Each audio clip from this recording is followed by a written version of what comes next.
Einstein might have been meandering through the kitchen when it sort of came to him.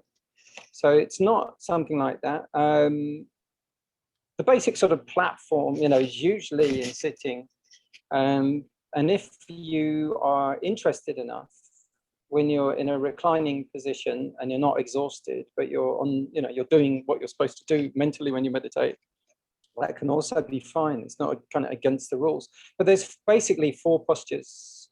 That's walking, standing, sitting, and laying. So they're all valid. And then you've got all the transitions in between.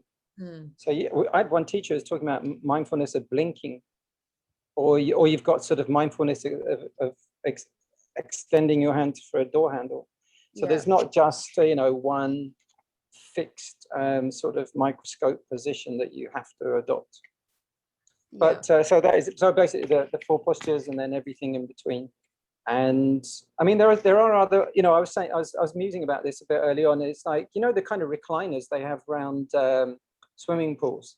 Yeah. That's fine. If you're not going to fall asleep, but you're going to remain in a kind of alert position. There's no benefit from sitting in a painful position. One teacher is trying to pass that idea off for a long time, like you're paying off karma. It's just nonsense. When you get to learn more about it, it's not like a ball of string that you've got to use up all the pain and then you paid it off or something. Right. So Asians from the classic Asian countries like Sri Lanka, Nepal, Burma, and Thailand, Cambodia, Vietnam, and all that, they will have grown up sitting in this sort of half lotus position, so it's easy for them. And sitting for an hour is no big deal. But if you get someone from Frankfurt or something and they go to Thailand, for them sort of sitting, can be really painful, excruciatingly painful. Their ligaments and tendons just aren't used to it. Yeah. And then the pain of the knees and the pain of the back is extraordinary. So in that case, transitioning from a chair gradually onto a cushion and then the cushion down, gradually is sensible as your ligaments stretch. Like with anything, like with yoga, I don't think you shouldn't overdo it at first.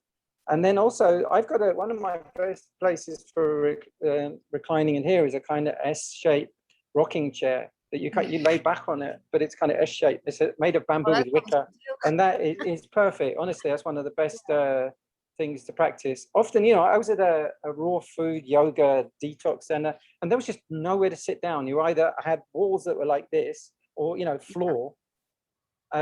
Or you had hammocks, so you're just like incapacitatedly flat, and your spine is arched. So to try to keep the proper arch of the spine is good. I've got one of those, like taxi drivers have, and that where they have a curved cushion that matches your spine shape. Yeah, those are really good. So if you're laying on a hard bed, to have one of those under to keep the arch of the spine, so the spine just doesn't sort of collapse. But that's basically it, so that you are all alert, and comfortable. So you can focus where you need to focus rather than be distracted by a load of or way too relaxed, so you're just going to fall asleep. So there's a lot of statues of the Buddha like this. I used to do that for quite a while. If you go like that, your hand goes to sleep, in my case, so I just didn't like that one. But I did find that if you turn the fist and put it on the area behind the ear, there is a flat on that, you can stay for a bit longer. There's a position like that, reclining Buddha type of thing. So anyway, there's a few tips about posture. Yeah, brilliant. But it's not really too. It's not quite so much like yoga. Like, it's not really a thing you do with your body too much. It's a bit more with your mind. With your mind rather than the body. So and that's also a bit of a revelation. Is that you can be in any position at any time and do it. Including moving quite rapidly or quite slowly. Some techniques emphasize the slow movement, but I think that's a bit like sports. In sports, when you want to see and focus on a bit of the special action, or even in choreography or dance lessons, they'll slow it right down so you can concentrate on the action. But then, once you've got it going, then you'll move it up in full speed. Yes. You don't have to keep going in slow-mo, or have to do it in fast, quick, like you also got people who believe that, and they go racing backwards and forwards doing their walking meditation. So it's more on training the perception, and on training the it's more on training the perception, actually. And it's not only about concentration. It's more depending if you're looking for high focus and deep concentration. So that's more on concentration, on keeping on a stable object. So to have a stable object like the breathing, so then you're going to zoom, on and hold it. So you want it to be staying still. Just, if you're going to concentrate on a star in the sky, it's difficult if you're on a rocking boat or moving around. But if you got a microscope laboratory and you can look, and then it's better if the whole place is calm and not disturbed. But if you are looking about about developing insight, that's okay to have more movement, because anyway, you've got very many objects of attention. Okay, that's interesting. That's very interesting. Am I doing so far? Okay, so far. I really don't want to get too complicated. Yeah, no, that's brilliant. I could stay here for weeks listening to you. I'm fascinated. Another question is how can I find time? Here, is it? That's going to help. It's actually in my ear already. Yeah, what'd you say? It's like I'm getting like an old man though. Yeah, go on, what did you say? Do it again. The voice will out. Volume buttons are for. Here you go. Excellent. So a very frequently asked question is, how can I find time to meditate in my busy schedule, in my busy day? Get up early. I mean, if you go to bed earlier and switch all the devices off, actually off, not sort of just there in case. So you're sleeping with one eye open to see if your friend in Japan messaged you or something. Yeah. That's because, that's the problem with the internet, isn't it? It's like there was always someone to message you at any time of the day or night. But yeah, turn things off, all the lights off, get a good night's sleep, and then wake up at 2 or 3 o'clock in the morning and sit for 45 minutes. And then you've kind of got your, a lot of your bulk of your meditating done, and then go back to sleep. And then power nap, often like 20 minutes before it's getting close to lunchtime, I'll set the timer for a power nap. Actually, using timers is really good. Instead of just waiting till you feel like it and have your emotions drive it, is stick to a schedule and then just put a timer on, for 20 minutes and then zonk, have a power nap, and don't try to. It is also just about deep rest. A lot of it, I think people try to get emotions or sensations or new mental aptitudes out of meditation, but a lot of it is really to give the brain a refresh. And we live in a really complex world. In 3 hours you can have gone like over incredible new things and new things and new things and new things, and sometimes it's just good to just power down, just to absorb all these new changes that have happened.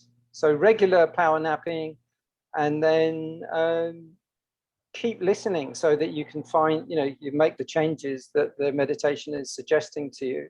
You can abandon and drop off a lot of stuff that's just baggage, and whatever it is, respond to the insights we're already getting. Otherwise it won't work for a while. If you're getting really good information from your meditation, which you should be, you do have to respond to it. If you're just going, oh no, I don't think so, putting it down and ignoring it, so the meditation won't be as restful and as refreshing as it could be. Sure. But then that takes, being open to the new and the unknown, and learning to listen and trust your intuition. So what was the question again? How did I get off of that? I ended up in a bit of an odd place. That all reads brilliantly. Crunchy. What was that? Yeah, that's brilliant. So the question was how to find time. Oh, how to find time. Yeah, no, meditating in the nighttime. And then the other thing is just as you start to increase your awareness more, you're actually just extending the time you're there in your life. Yeah. Busyness is often on autopilot, and you're not really there.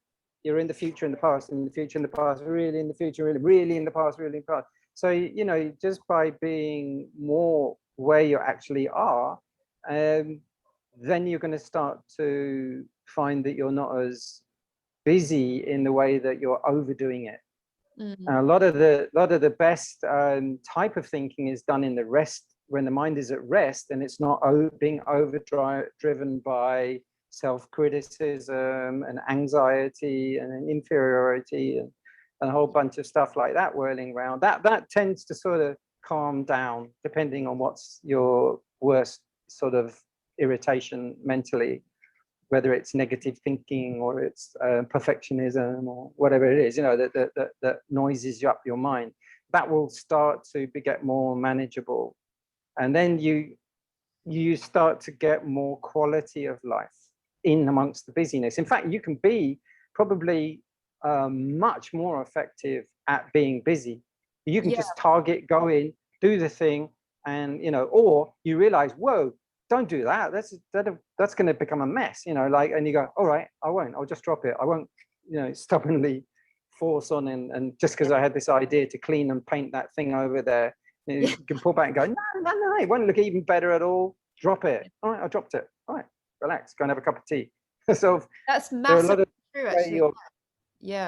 When your wisdom can stop your automatic. You say, oh, I painted that, everybody loved it, I'll just paint that then. And that could just be automatic, you know, that kind of thinking where you're just doing things a bit on reflex and not really on, what's that word, prudence, you know, where you consider the options first and then reconsider them and then go, is that wise? Yes, it is. So go ahead, you know, or no, drop it. But you have options. You're not just running on autopilot.